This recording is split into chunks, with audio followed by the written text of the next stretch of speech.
بسم اللہ الرحمن الرحیم۔ السلام علیکم دوستو، دنیا بھر کی خبروں میں آج آپ سنیں گے، لیکن اس سے پہلے اگر ہو سکے تو سبسکرائب اور لائک ضرور کر لیں، شکریہ۔ 2-3 دن پہلے ملیشیا کے سابق وزیر اعظم ڈاکٹر مہاتیر محمد کا ایک بیان سامنے آیا تھا۔ ان کا کہنا تھا کہ بہت تکلیف ہوئی جب عمران خان سعودی عرب کے پریشر پر کوالالمپور کانفرنس میں ملیشیا نہیں آئے۔ ان کا کہنا تھا کہ اس پر مجھے شدید مایوسی ہوئی تھی۔ ان کا یہ بھی کہنا تھا کہ عمران خان کے ساتھ مل کر ہم نے فیصلہ کیا تھا کہ 2-3 ممالک ہم ملیں گے اور مل کر مسلمانوں کو لیڈ کریں گے، کیونکہ OIC فیل ہو چکا ہے۔ سعودی عرب سمیت بڑے عرب ممالک اس فورم کو چلانے میں ناکام ہو چکے ہیں۔ ہم چاہتے تھے کہ پاکستان، ترکی اور ملیشیا مل کر ایک بلاک بنائیں، پھر آہستہ آہستہ دوسرے اسلامی ممالک کو اس میں شامل کریں۔ دوستو، کوالالمپور کانفرنس میں ڈاکٹر مہاتیر محمد نے ایک کرنسی کی بھی تجویز دی تھی جس کو چائنا نے بھی پسند کیا تھا، اور چائنا کی بھی یہ خواہش تھی کہ پاکستان سعودی عرب کے سائے سے نکل کر اپنا ایک الگ اسلامی بلاک بنائے۔ ڈاکٹر مہاتیر محمد کا انٹرویو ایک ایسے موقع پر آیا ہے جب پاکستان اور سعودی عرب میں آپس میں کھچاؤ چل رہا ہے۔ حالانکہ یہ کھچاؤ شارٹ ٹرم ہے، لیکن فیوچر میں یہ لانگ ٹرم بھی ہو سکتا ہے۔ اسی کانفرنس کے دوران ترکی کے صدر طیب اردوان نے اپنی تقریر میں دعویٰ کیا تھا کہ سعودی عرب نے پاکستان کو نہ صرف دباؤ میں لے کر اسے اس کانفرنس میں شرکت سے روکا ہے، بلکہ اسے دھمکی بھی دی ہے کہ بصورت دیگر سعودی عرب میں کام کرنے والے 40 لاکھ سے زائد ورکروں کو واپس بھیج دیا جائے گا اور اس کی جگہ بھارتی ورکروں کو کھپایا جائے گا۔ اس کے علاوہ پاکستان کے احتیاطی زر میں جو $3 بلین رکھوائے گئے ہیں انہیں بھی نکال لیا جائے گا۔ طیب اردوان کے اس بیان سے دونوں ملکوں کے درمیان خاصی ہلچل دیکھنے میں آئی تھی، اور پاکستان کی بجائے اسلام آباد میں موجود سعودی سفارت خانے نے اس بیان میں کیے جانے والے بیان کی تردید کی تھی۔ سوال یہ پیدا ہوتا ہے کہ فی الواقعہ اگر ایسا ہی تھا جس طرح سعودی سفارت خانے نے اس بیان کی تردید کی تھی، تو پھر پاکستان کی جانب سے اس سلسلے میں خاموشی کیوں اختیار کی گئی تھی؟ جیسا کہ ہم جانتے ہیں کہ وزیر اعظم عمران خان اپنے دورہ سعودی عرب کے بعد بحرین اور پھر سوئٹزرلینڈ گئے تھے، جہاں سے انہوں نے پروگرام کے مطابق ملیشیا روانہ ہو جانا تھا، لیکن وہ وہاں سے واپس اسلام آباد آ گئے تھے۔ جبکہ سوئٹزرلینڈ میں ہی ان کی ملاقات ترکی کے صدر طیب اردوان سے ہوئی تھی، جہاں دونوں رہنماؤں کے درمیان بات چیت بھی ہوئی تھی۔ اس لیے احتمال یہی ہے کہ سعودی عرب کے رویے کے حوالے سے طیب اردوان کو عمران خان نے ہی آگاہ کیا ہوگا، اور اگر پاکستان کے سرکاری حلقے بھی اردوان کے اس بیان کی تردید کر دیتے تو ممکن ہے کہ اردوان اگلے مرحلے میں اس کے حقیقی ذرائع کا نام بھی لے لیتے۔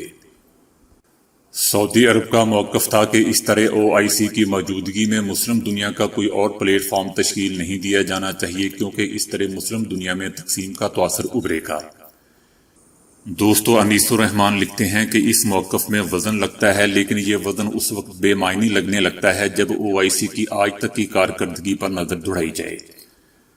پاکستان میں تو اس پلیٹ فارم کو مردہ گھوڑے سے تشبیہ دی جاتی ہے، جس کا کوئی فائدہ نہیں۔ حقیقت بھی یہی ہے کہ افغانستان میں امریکہ اور صہیونی صلیبی و دجالی اتحاد کے ساتھ وار ہوا، لیکن اس تنظیم نے کیا کیا؟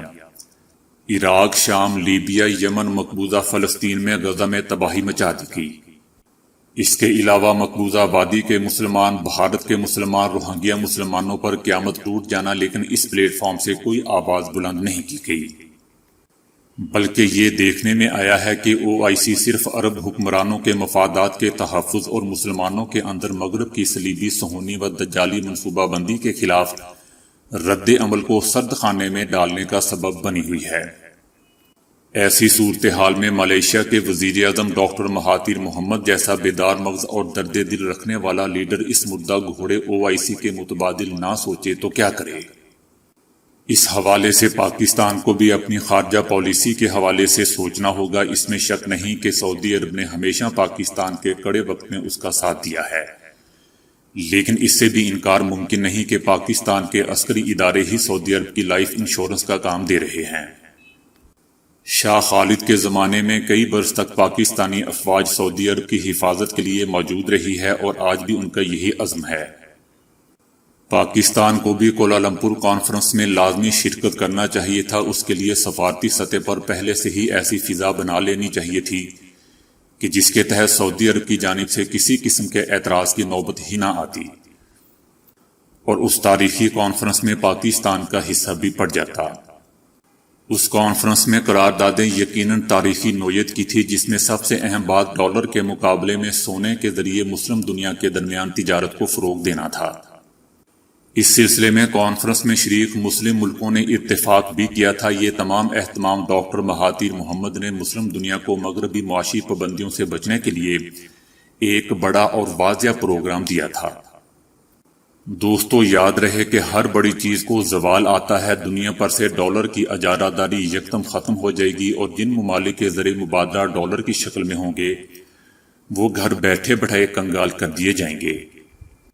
حضور صلی اللہ علیہ وسلم کا ارشاد ہے کہ آخری دور میں سونے اور چاندی کے علاوہ تمام چیزیں اپنی وقت کھو دیں گی۔ اب آ کر ایسا صاف لگ رہا ہے کہ جن کے پاس سونا اور چاندی کے زر مبادلہ کے ذخائر ہوں گے وہی ممالک عالمی و دجالیت کا مقابلہ کر سکیں گے۔ اب آ کر ایسا صاف لگ رہا ہے کہ سونا اور چاندی میں جن کے پاس زر مبادلہ کے ذخائر ہوں گے وہی ممالک عالمی و دجالیت کا مقابلہ کر سکیں گے۔ دوستو، غور طلب بات یہ ہے کہ اس سارے معاملے کے دوران اسرائیل واحد ملک ہے جس کی کرنسی شیکل کو کسی بھی مالیاتی عالمی اتار چڑھاؤ سے فرق نہیں پڑتا، اور دوسری طرف امریکہ اور یورپ میں موجود تمام بڑے عالمی بینکوں کے مرکزی دفتر اسرائیل منتقل ہو چکے ہیں۔ اب اسرائیل بھی یہ سمجھتا ہے کہ دنیا بھر کی روٹیاں میرے ہاتھ میں ہیں۔ دنیا جلد دیکھ لے گی کہ ڈالر اور اقوام متحدہ کا وجود جلد ہوا میں تحلیل ہونے جا رہا ہے۔ اس کا سب سے زیادہ نقصان عرب ملکوں کو اٹھانا پڑے گا۔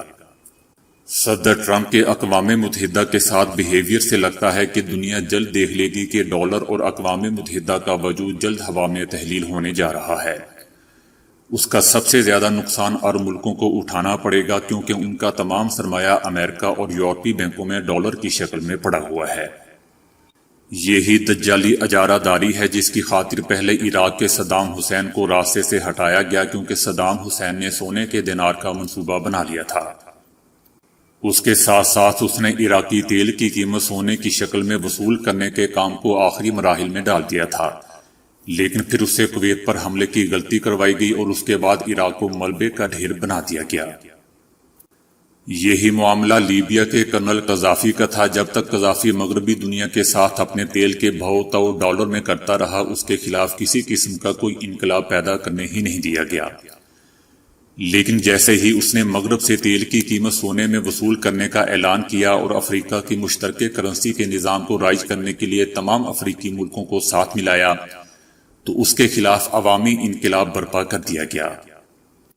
اس کے علاوہ امریکی صدر کینیڈی کا انجام دیکھ لیں، جس نے امریکی سینٹرل ریزرو بینک اور ورلڈ بینک کی ڈالر سے اجارہ داری ختم کرنے کے لیے کانگریس میں ایک بل پاس کروا لیا تھا۔ دوستو، ورلڈ بینک اور سینٹرل ریزرو بینک بظاہر تو امریکی بینک لگتے ہیں، لیکن اس بات کو ذہن میں رکھنا ضروری ہے کہ یہ سب پرائیویٹ بینک ہیں جن کے مالکان صہیونی ہیں، اور ان دو بینکوں کی وجہ سے امریکی معاشیات پر شکنجہ کسا گیا تھا۔ پہلی بڑی لڑائی کے دوران 3 امریکی اور دجالی صہیونیوں کے ہاتھ میں امریکہ کھیل رہا تھا۔ بیروچ نے امریکہ کی تمام صنعت کو ہاتھ میں لیا ہوا تھا۔ واربرگ نے تمام امریکی بینکنگ نظام پر کنٹرول حاصل کر رکھا تھا، جبکہ مائر جنگی سرمایہ کاری کا نظام چلا رہا تھا۔ ان تینوں آدمیوں کی مالیاتی نظام کا ادراک جب امریکہ کے صدر جان کینیڈی کو ہوا تو اس نے ڈالر کو دجالی صہیونی بینک فیڈرل ریزرو سے آزاد کرانے کا منصوبہ بنایا تھا، تاکہ امریکی حکومت کو اپنے منصوبے اور کاروباری حکومت چلانے کے لیے صہیونی بینکوں سے قرض نہ لینا پڑے۔ لیکن ان صہیونیوں نے امریکی صدر کو سرے بازار عوام کی آنکھوں کے سامنے گولی سے اڑا دیا۔ کینیڈی کے مرنے کے بعد جو تحقیقاتی کمیشن قائم کیا گیا وہ بھی انہی دجالی صہیونیوں کے ایجنٹوں پر مشتمل تھا۔ یہی وجہ ہے کہ اس کے مرنے کے اسباب دنیا کے سامنے نہ آ سکے۔ وہ الگ بات ہے کہ حقیقت سے ہر کوئی آگاہ تھا۔ آئین میں اس شق کے موجود ہونے کے باوجود کینیڈی کے بعد کسی امریکی صدر کو اس پر عمل کرنے کی جرت نہ ہو سکی۔ دوستو، اب مسلمانوں کو یاد رکھنا ہوگا کہ جن ملکوں کی معاشیات محفوظ ہوں گی وہی ملک دنیا کے نقشے میں نظر آئیں گے، اور مضبوط معاشی نظام کے تحت ہی آنے والی لڑائیوں میں دجالیت کا مقابلہ کیا جا سکے گا۔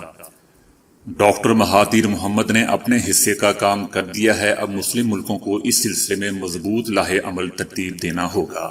تو دوستو آج کے لیے اتنا ہی۔ ویڈیو کو لائک اور شیئر کرنے کا بہت بہت شکریہ۔